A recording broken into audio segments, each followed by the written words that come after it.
Hello, dear foodie friends, and welcome to Kitchen Chat. I'm your host, Margaret McSweeney, and I'm so excited that you're joining us here in the beautiful and award-winning Viking and La Cornue showroom in the Merchandise Mart. I'm here with my co-host, Chef Jamie Larita, who is the designer, the brand ambassador, a TV host of TLC Make This Place Your Home. That's right. And a fabulous friend.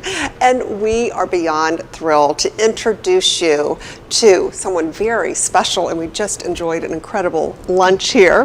But Chef Davila, who is the executive chef and owner of Tocaya, I'm going to try to get this correct, Tocaya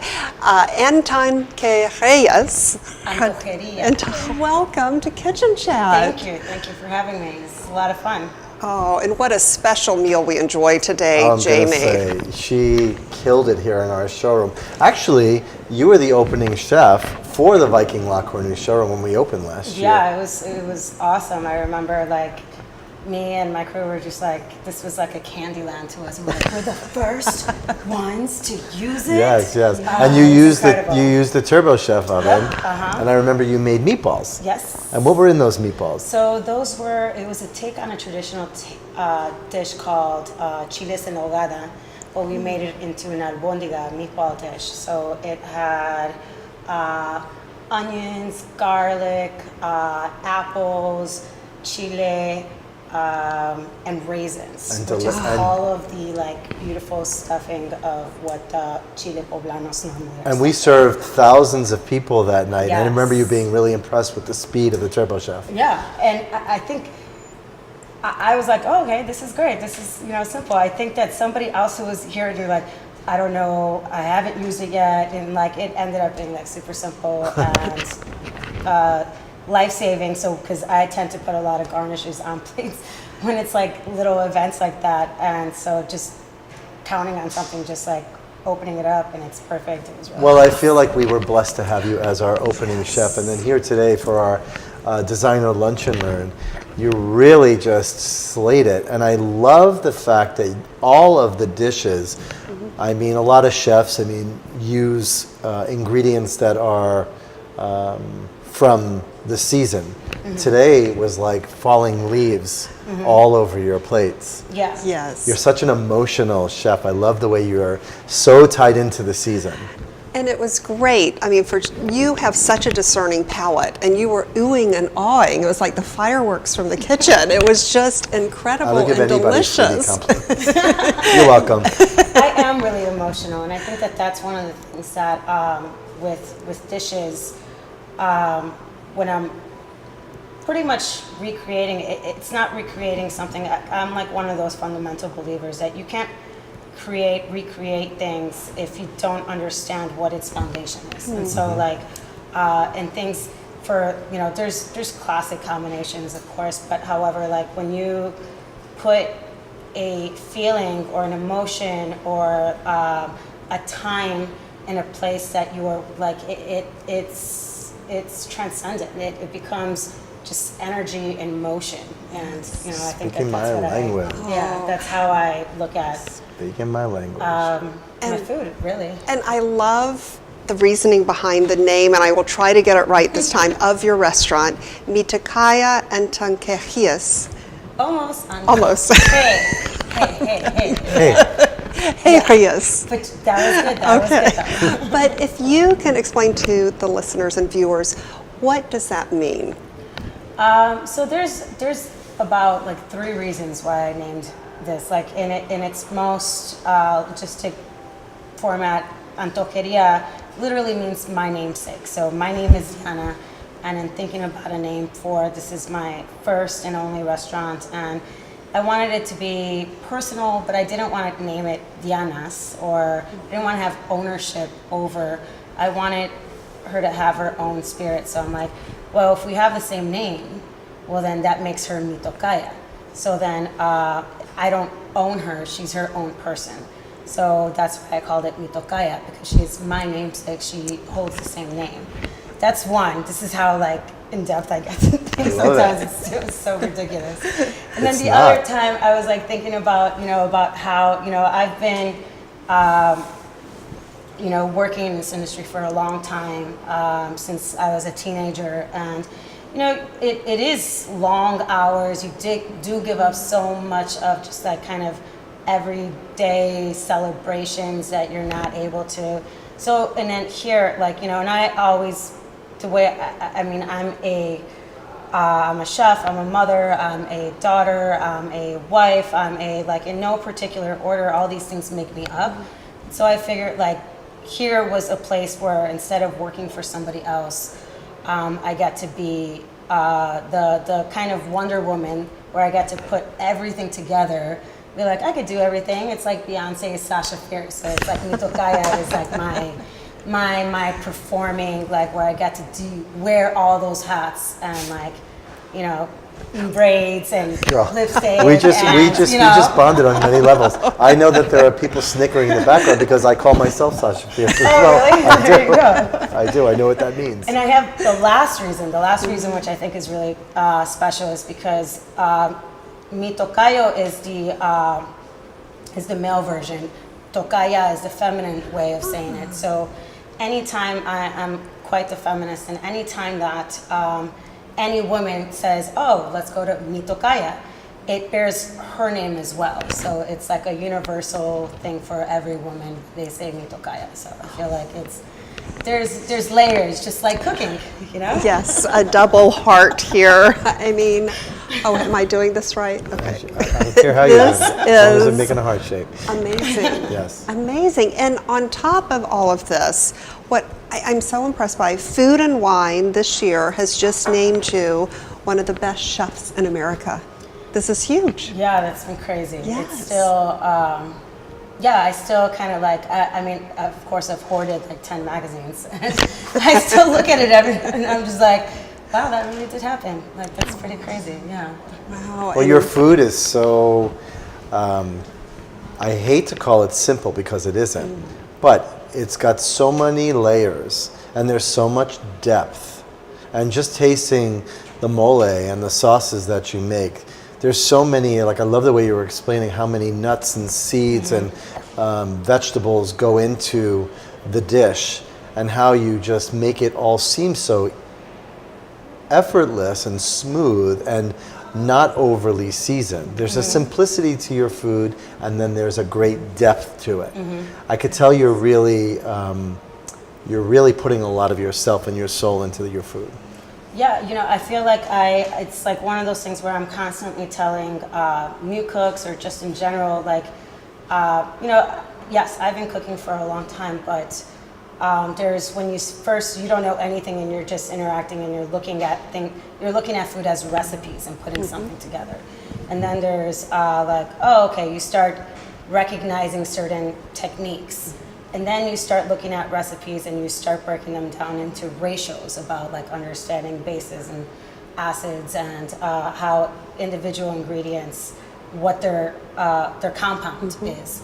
And then from there, that's where now I always say that I look at myself as a bruja, because you have all these live ingredients and you're constantly they're all live ingredients, and it's by smell, by touch, by looking, you're not always going to get the same tomatoes. And you're not So Margaret, do you know what a bruja is? Is that like a witch doctor Yes. thing? Yes. I was actually going to say before, that's what we are, right? And when you understand how to spin the pot like you do, it evokes such a feeling. It's almost like when I was eating your food, and I never sit down. I got to sit down for once in my life today, and you put people under a spell. And that's you do. And when you're under someone's spell and it's done with the love and gratitude for an appreciation of ingredients like that, it takes you somewhere. And where is that journey? Tell me where you want to take people.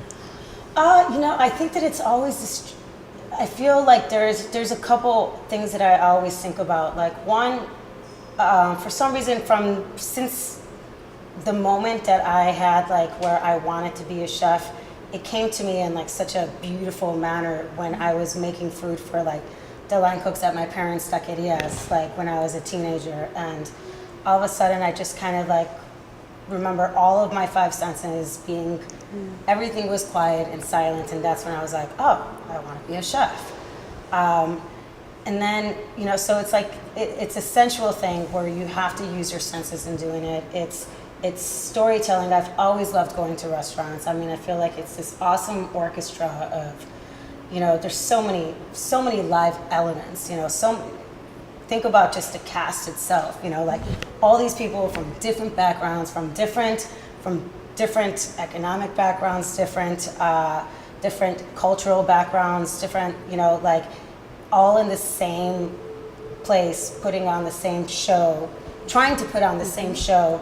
And then you have like the bones and the structure and the textures and like the smells. And so I've always been obsessed with that. And I've always drawn inspiration through feelings and how a place or how someone makes me feel. And I've always had such a loving relationship with my family and travels. I would spend all my summers in Mexico, and I didn't know until later that it was a love affair, that like later on I would, you know, have another moment as a chef being like, I only want to cook Mexican food. So, you know, like now we're going steady.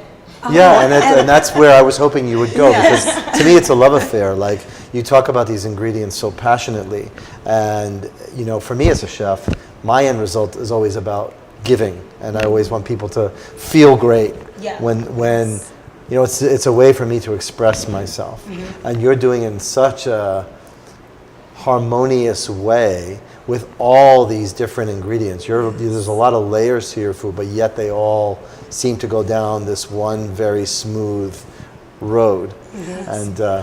And you have to have patience. Yes, and I am not a chef, as you know, but as a diner, I mean, what an experience. The journey with that first dish, and I'm going to have pictures, I promise, that was incredible. First of all, it was a fried oyster taco, and I can't remember the exact name of that. And The salsa was a salsa veracruzana.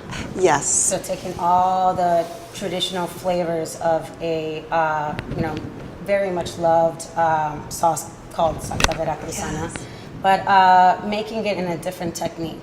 Yes. And then on a squidding tortilla. Yes. I've always loved putting Squidding all- I know. Tortilla. That was incredible. It can't was handle like you took me on a journey, on a coastal journey. Well, it's like an ocean, you know. Yeah. Yes. Putting things on, like, you know, a lot of proteins that we eat are, for some reason, you know, it resonates with me. Give them a piece of home when we consume them, right? Like, so, like, it makes sense. It's like a piece of the ocean. yeah, but it's like that. You have a dish like that. One, you know, as a chef, you have these taste memories. That's a dish that you remember. That's a dish that you want to go back for. That's a dish that you want to talk about. We had several of those dishes today. Can you tell us just really briefly about? You mentioned your family, and you mentioned growing up restaurant. Any defining moments that you can remember as a child? I remember for myself, it was like, I have 11 brothers and sisters. Oh, wow. So my mom, when I would come home from school, there was always potatoes that had to be peeled and carrots that had to be peeled. So I was like the king peeler in my family. Any moments of you, like as a child, though, teaching how to make tortilla? What was the thing that came from an ancestor, a grandfather, a grandmother, an uncle, or whomever? Was there a family member that really inspired you? Yeah, I would say that it's a combination of my mother, my aunt, which is her sister, and my grandmother, their mother. When I would spend summers in Mexico, my grandmother died when I was probably about in 4th grade. However, I still feel like if I was an adult at that time when she died, which is crazy. But She's an old soul. I remember going to the market with her. You know, nobody would want to go. I was the only one that would want to go. I You know, feel I'm you. like, are you kidding me? The market's the funnest. Like, that's where all the action's happening. And then same thing with my aunt as well. Like, once my grandmother died, she pretty much became the matriarch of the family. And then my mother's just always loved to well, they both have always loved to cook new things and travel. So I think that it's been just wanting to help. Yes. I loved being in the kitchen, in the market, and just overall socializing with people. So I feel like I've always, like they would let me do things like, shredding meat, like if we had moliendo chiles, which is pasting chiles, cleaning onions. Actually, they wouldn't let me do knife work. It's more like the tedious things that normally it takes them a long time that you could give to me to do. Right, exactly, yeah. Things like that. We do flour tortillas at the restaurant, and I feel like my grandmother, my mother's mother was from Chihuahua, which is a northern state in Mexico, and I think there's always, I feel like there's so much ignorance surrounding Mexican food, and not just even within Mexicans themselves. It's a huge country. Not a lot of people have had the ability to like travel or to see, and every single town does things so differently that it's incredible. And flour tortillas, for some reason in this country, always people think like, oh, well, that's not authentic, whatever that means, or that's not like, it's like, really? Because my grandmother was straight up from the ranch and like did flour tortillas and was known in the whole town like making this, like different states, different towns are known for certain things. And I think that when you generalize a cuisine, sometimes, you shut yourself up from understanding. It's like, could you imagine, like, look at the difference between barbecue in Chicago and barbecue in Tennessee, Texas, or in Tennessee, Texas. Like, it's like there's such miles away, like literally, like geographically, and also thought process. Like when you're smoking something, when you're barbecuing. So like, it's like the same thing applies in Mexican cuisine. It's really, really, it's really, really, really full of depth, complexity, depending on where geographically you're located, what indigenous groups had lived there, what the Spaniards or French or American at that point. So like to me, that's why another reason why I like food so much. It's because it's like the study of history and people and like collectively constantly progressing into something. Yes, and I love too, and I've not seen this, the flowers that you placed on. Can you share with the foodie friends just the special meaning behind placing the flowers? Well, there's a lot of, there's a lot of flowers. I actually have like some great cookbooks of Mexican food with flowers, because it's part of the season. It's the circle of life in general. Like you have a seed, it sprouts, it starts growing, you start growing, the seed keeps developing, you have roots, you have leaves, and then you have fruits, and then you have flowers, and through the flowers, and then after the flowers, you have this sort of, lovemaking, for lack of a better way of putting it, and then that's where like just things continue to grow. But like during that time, like in the peaks of summer, and later in fall, when you have squash blossoms, when you have all these vegetables coming to flower, you really get to, there's so many things that you could do with them, and in Mexican cuisine, there's lots of different herbal remedies, botanicas, there's lots of different recipes that are super old that people have been muddling, that people have been using, almost as a perfume factor in food sometimes. It's really interesting. So like I always love flowers, and then plus it's part of our also in our culture where like I'm actually not wearing any, but normally I like to wear flowers in my hair as well. And I feel like there's just something really algo muy llamativo, something very attractive about obviously flowers. I mean, they're beautiful. It's like you're luring something to you, right? Through okay. beauty. Yeah. We're best friends. She doesn't know yet. You two She are doesn't know two yet. peas in a It's pod. true. I mean, I love, like, even in my herb boxes at home in the city now, my partner said, oh, we should clean them out. I said, no, the flowers are the most beautiful. When you're growing dill, the flowers, these beautiful fans come out. They're my favorite, Yes, right? so gorgeous. They're so beautiful. And then you take little pieces of them and you garnish your plates with them. And there's so much energy that comes from that. And there's so much love right Everything has there. spent so much time I know. just to get that flower. Someone yeah. understands. Absolutely. Well, You it's so two are beautiful, bonded. yeah. Someone And speaking of understands. garnishing, I'll make sure we have a photo of this too. You garnished the chandelier Oh, yeah. today. Oh, it was funny. I isn't love, it? you know, I love how that happened because Yeah. it was as if it was supposed to happen. And that's the great thing about cooking. And felt the need to go out and dress this chandelier. There was chiles in there. Yes. Right. But it was, I was at one, I forgot, but like I was gonna put some in my hair, but I forgot. but it was this moment where I felt driven to do that. And then your main dish, without even communicating with you, looked like it fell right off of the chandelier. Your restaurant. Tell me about the restaurant. What made this restaurant happen? Where is it? Tell everyone out there where to go to experience this magic. So, Mi Tocaya, Antojeria, we're at 2800 West Logan Boulevard, just a little corner on Logan Boulevard and California. It's small, open kitchen, and it really came about out of a lack of opportunity, to tell you the truth. You know, I've been working in this industry for a long time, and I've seen I've gotten a lot of amazing support, and also I think that the last project I did, I pretty much felt like a complete failure when I felt the need to walk away, and it felt like a very public, like if it was like a public breakup. I'm like, oh no, like you're never gonna work in this town again, and then I'm like picked myself up, and I'm like, all right, well let's see what's out there. I only want to cook Mexican food. And, you know, I come from a family who had taquerias growing up, and it's hard, like owning your own business. I didn't know if I wanted to take that underlining. I was like, oh, I could contribute as a group, and like build upon that. But I really wasn't feeling like any of the opportunities that were out there. I felt very used, not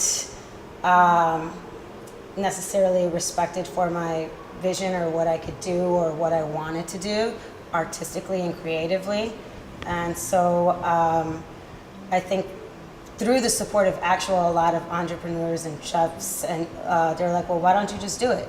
You know, and I felt like pretty much a lot of people had kind of carried me through that process, and it took all but a year, and things just randomly came into place. So That's great. that's where the name, the style of restaurant that we are, being an Antojeria, food that you crave, food that you long for. It's like nostalgic, shareable dishes from your childhood. And I knew I wanted it to be an open place where I would be able to see the whole dining room, where very much is like an open kitchen, and share, I think, a lot of the facets that I don't think people really know a lot about Mexican food. You know, I get that all the time. You know, I've read and studied and tasted and traveled a lot, and I just feel I wanted to share what it's like to grow up with eating these sorts of childhood flavors, or travel, or also just be obsessed with a certain cuisine. And the last thing is always about being a woman. You know, I feel like a lot of times, you always remember your mother, your grandmother, your aunt, cooking in a lot of these scenarios. And especially in Mexican cuisine, like 95% of the women still cook are the ones that are cooking today. And when you take a look around of Mexican chefs, like all these male chefs, like I don't know if they necessarily even honor like the traditions or ask, how do you make this, I feel like it's giving respect and paying homage to all of my ancestors, whom are women to being like, hey, like, thank you for, like, I'm open, let's work through each other, you know, and share this. Yeah, you just gave me goosebumps as well. And it's the ultimate honor to these home chefs, truly, who cultivated your talent. Yeah, I mean, it's, Mi Tocaya is really where I get to put together the professional cook in me and the home cook in me. Like, again, it's like, it's a collaborative effort. And just in the restaurant, we always call our group, that we're a gang, Mi Tocaya gang, you know, because we have a lot of, our crew is like very diverse. We have people from Costa Rica, Guatemala, Ecuador, Puerto Rico, like from all over. And it's amazing. I mean, we all did get conquistador from the same people, right? So there's so many similarities in many ways. And we're like, yeah, like I remember, like, yeah, this reminds me of this dish, or this reminds me of that dish. Like, so I feel like we're always constantly kind of surrounded with this kind of spirit of our past, and it ends up giving us more of a present feeling, because sometimes you forget how powerful you know, everything that makes you when you're standing up now is always leading up to something, right? So like, I feel like that's why we're like, oh, we're the Mi Tocaya gang, you know, like, because we have now like taken that and like, this is who we are, this is what we want to share, this is what we want to continue to do. Wow. And I'm just speechless. I mean, it is just incredible, your story and just experiencing the yes, absolutely. It's fun in there. The passion and the collaboration and everything that, you know, I've only known you through the showroom and meeting you here, but I can tell, like, you remind me of everything that I would love to be able to do, to have a restaurant at that level and to really be able to There's a lot of work. Yeah, and especially when you have this sort of a soul, because it's easy to get lost in the passion, and you have children, and you have a family, and you have this restaurant. Employees, people's livelihoods. Exactly, exactly. So we know that the restaurant is great, your food is great, everything you say that comes out of your mouth is great. What's going to happen in the future for you? I feel like you need your own, like, you need to teach people, you need to show people. How are you going to do this? You know, there's a couple things that I have in the workings, like I have in the works. I'm going to be writing a cookbook, which I'm super excited about. And I have a dream of a molino that's very in the preliminary stage right now as well. And then I also have what we have, you know, the Food and Wine magazine. Really, there's such a great network and such a great family, and they have really opened up a lot of doors. And in that, we're going to be doing a super independent cooking show. Wow. That revolves around, in the restaurant, revolves around showing always a dish. However, my favorite thing about entertaining is always that, like, I feel like a lot of times people always have this undertaking of, like, I have to do everything myself, you know, like, not only do you have to, like, put yourself together, your family together, you have to clean your house, you have to do a menu, you have to, like, it's like, you know, where's the sense of community? So then what, the guests show up and they just get pampered? What? I'm like, that's never been the case with my family, you know, like, feel like it's, sometimes that may make people not like and feel stressful about that. You know, it's about everybody putting in to the pot, you know, so it's like, I'll make 2 dishes, you know, my mom will bring in, you know, the finger food, aunt will bring, so, and at the restaurant, our motto is todos ponen, everybody puts in. So if we all put into the pot and we all feed from the pot, well, then it's going to be an amazing dinner. So it's a dream of ours, and we're going to start. We've already started filming. That's amazing. I can't wait to see that. Yeah, it's going to be a lot of fun. And I always like to ask our guests, like, if there's somebody watching, somebody that wants to get into the restaurant business, somebody that's sitting there thinking, oh, like they were you at one point in me, God, I really want to do that. What's the one thing they need to have? Like the one thing, if you're watching this show and you're there and you're listening, what from a professional chef, somebody that's living their life as a professional chef, what's the one thing you really need? I'd say that an uncontrollable desire to want to create and to be a part of